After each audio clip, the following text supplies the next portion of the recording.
लग्नानंतर पण लोक एकमेकाच्या कॉन्टॅक्टमध्ये जाऊ राहिलात, बाहेर अफेअर करतात, बोलतात. याचं कारण काय आहे की घरात फक्त ते पॅकिंग पाहून एकत्र आले. ते कंटेंट आता देशी दारू व्हायला लागली, वास यायला लागला. भगवंतानंतर, आई वडिलांनंतर सगळ्यात जवळचा व्यक्ती जर बायकोला कोणी असेल ना, कोणी? नवरा. नवऱ्याला जर कोणी असेल ना, तसाला बायको. जसा भेटलाय ना, याच्यापेक्षा पण डेंजर भेटू शकत होता, हा विचार करा. त्या नवऱ्याला गळा घालून, कडकडून, मिठी मारून आहे ना, त्याला म्हणणार की चला फार सुंदर आहेत तुम्ही, आय लव्ह यू. माझ्याकडे फार इच्छा आहेत, मला गाडी घ्यायची, मला घर घ्यायचं, मला फॉरेनला जायचं, मला मोठं व्हायचंय. पण माझा नवरा म्हणतो मला टू व्हीलरच बरी, मला चौकातली पाणीपुरीच बरी. पण बायको म्हणती मला 5 स्टार हॉटेलचं बुफे पाहिजे. पण नवरा काय म्हणतो?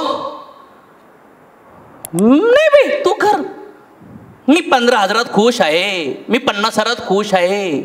नवरा फार आळसी आणि बायको फार ॲम्बिशियस. बायकोचे मोठे मोठे स्वप्न आहेत. बायकोला गाडी पाहिजे, नाव पाहिजे, रिस्पेक्ट पाहिजे, मानसन्मान पाहिजे. किंवा बायको आळशी आहे, बायको म्हणते एवढ्याच्या बाहेर जायचं नाही, मला वेळ द्यायचा, पोराचा अभ्यास घ्यायचा, मला आय लव्ह यू म्हणायचं, माझा बड्डे करायचा, माझी ॲनिव्हर्सरी करायची, व्हॅलेंटाईन डेला मला पिवळा, लाल, गुलाब, काळा गुलाब द्यायचा, सगळं मला करायचं. माझ्या आईबापाकडे जायचं, माझ्या भावाच्या लग्नात, भावाच्या लग्नाच्या लग्नात सगळीकडे जायचं. 10वा 12वा श्राद्ध.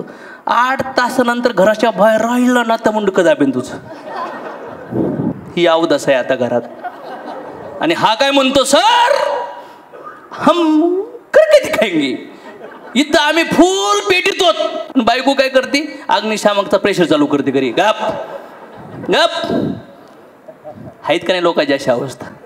हा, काहीची आहे ना हो, काहीची बायको ड्रीमर आहे, नवरा काही स्वप्न नाही आहेत. काहीची नवरा ड्रीमर आहे, बायकोचे स्वप्न नाही आहेत. अशा वेळेस प्रॉब्लेम आहेत ना लाईफमध्ये. मग कणत कुतत लाईफ जगू राहिलात तुम्ही. मारताना कोणाची परवानगी घेणार आहे का? मग जीवन जगताना एकमेकासंग बसा, विचारा तुला कशात आनंद आहे, त्याला विचारा तुम्हाला कशात आनंद आहे, लिहा दोघाची लिस्ट. बरं, मग ह्या आनंदामध्ये तुला पण आनंद पाहिजे, मला पण आनंद पाहिजे. चल तू थोडंसं मागं वय, मी थोडा मागं होतो, आपण दोघं पण आनंदी राहू. कारण की आपण भगवंताने आपल्याला भेटवलंय आपल्या इच्छा पूर्ण करण्यासाठी. होऊ शकतं तुला ते करूशी वाटतंय, त्याच्यात तुला आनंद आहे, मी तुला सपोर्ट करतो, मी तुला रिस्पेक्ट करतो. मला याच्यात आनंद आहे, मला हे करून दे, मी याच्यात आनंदी आहे. दोघं पण एकमेकाच्या डिसिजनला रिस्पेक्ट करू.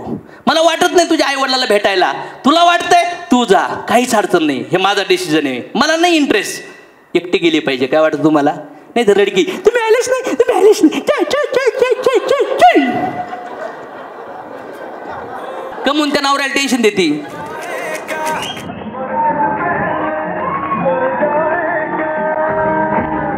आता काही नवरे आहेत जे बायकोला त्रास देतात. तू पाया पड, फ्रीडम द्या ना, फ्रीडम.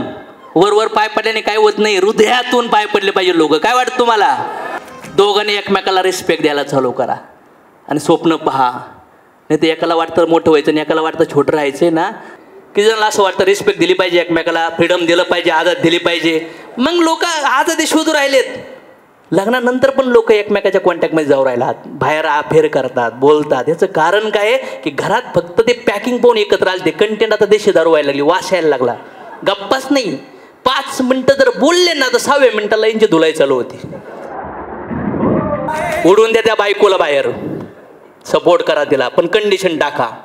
एवढ्या कामात, एवढ्या तुझ्या 10 गोष्टी आहेत, चल 7 गोष्टीला फ्रीडम, पण या 3 गोष्टीला नाही करणार. चल नवऱ्याला तुम्हाला पण ह्या 7 गोष्टीला फ्रीडम, या 3 गोष्टीला अलाउड नाही, कॉम्प्रोमाइज. पण बायको म्हणती माझंच आहे का, नवरा म्हणतो मग काय करणार? आणि कुठं लक्ष्मी नांदणार? लक्ष्मी तुमच्या घरी नांदायला आली ना, तिला थंडी वाजून यायला बसली तुमचे भांडणं ऐकून. किती जणांना असं माहित आहे की जिथं सुख, समृद्धी, आनंद आहे तिथं लक्ष्मी नांदती? किती जणांना माहित आहे की गृहप्रवेश करताना सत्यनारायणची पूजा घातली तर मूर्ती वगैरे बसवतात कोपऱ्याला? भगवंताला साक्षीदार आहे तुमच्या घरात काय कुठं ना चाललाय. आणि ती वास्तू जे बिटाने भिंती पाडल्यात ना, त्या कुठून कोणत्या जाळ्याले माणसं बिनसं असतील ना, कुठल्या कुठल्या जन्मात त्या भिंती आहेत सगळ्या. म्हणून त्या जीवात्म्याला शांत करावं लागतं, नाही तर रात्रीच बोकाडी येते बाहेर. म्हणून थोडी शांती बिंती घराची करतात. पण आपण इंजिनियर ना, I don't believe on this is a nonsense thing.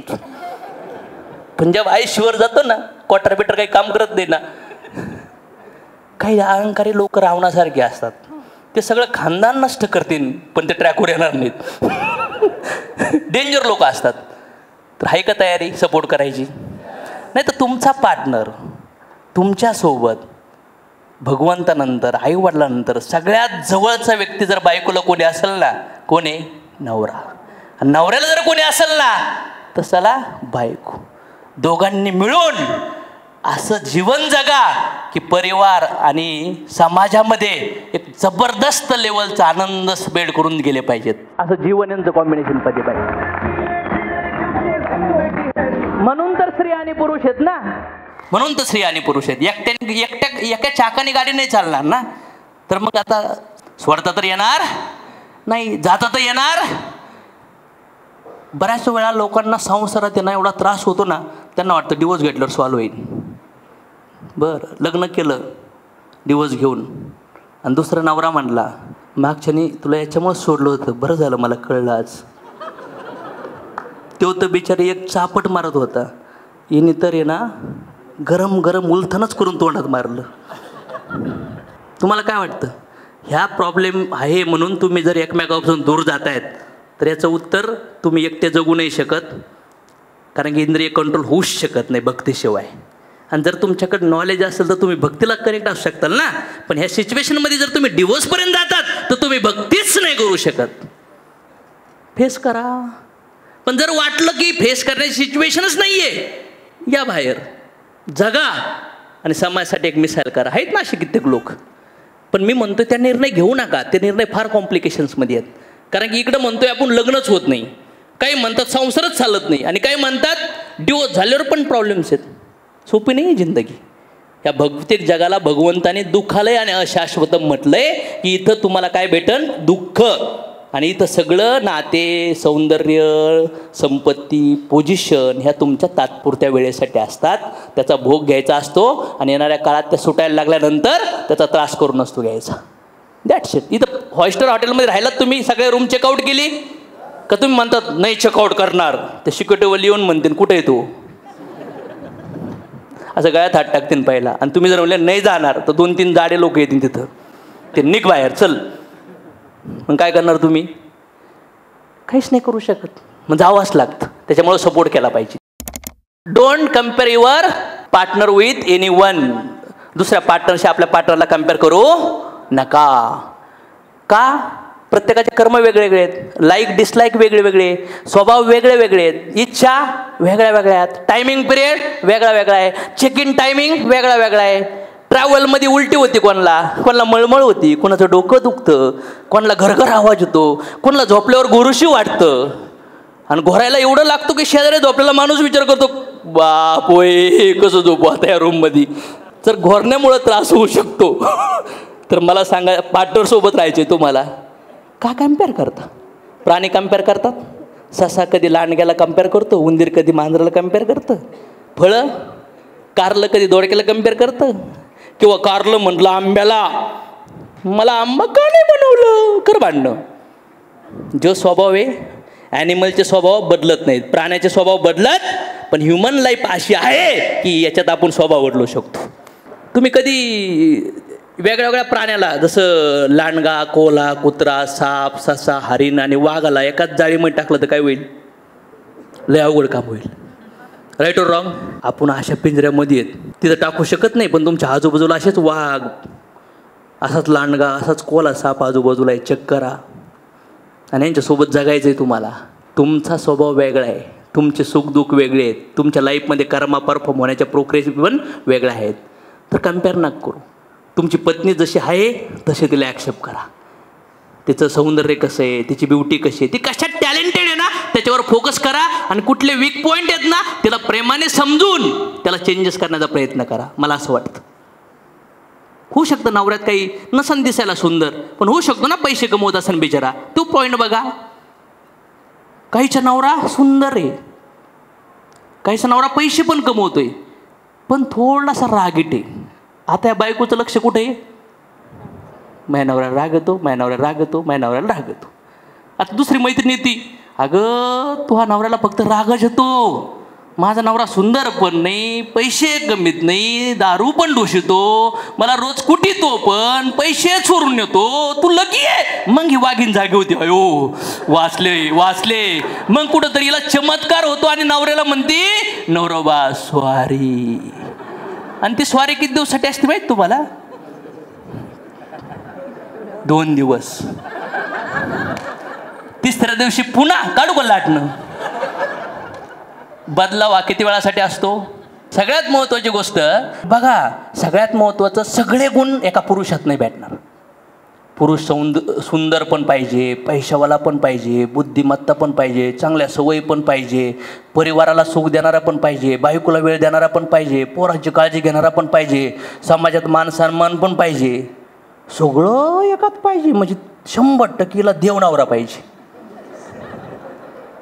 आणि देव नवरा फक्त देव लोकांच भेटू शकतो, जेलमध्ये देव भेटत.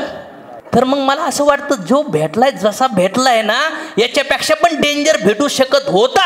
हा विचार करा.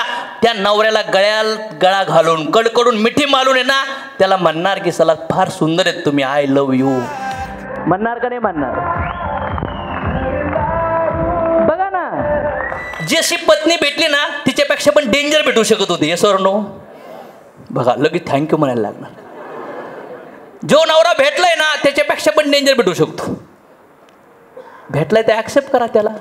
एक मुलगा रडत होता, पप्पा पप्पा पप्पा मला बूट पाहिजेत. पप्पा देत नव्हते. पण कारमधून जाताना कळलं की एका बेंचवर जो मुलगा होता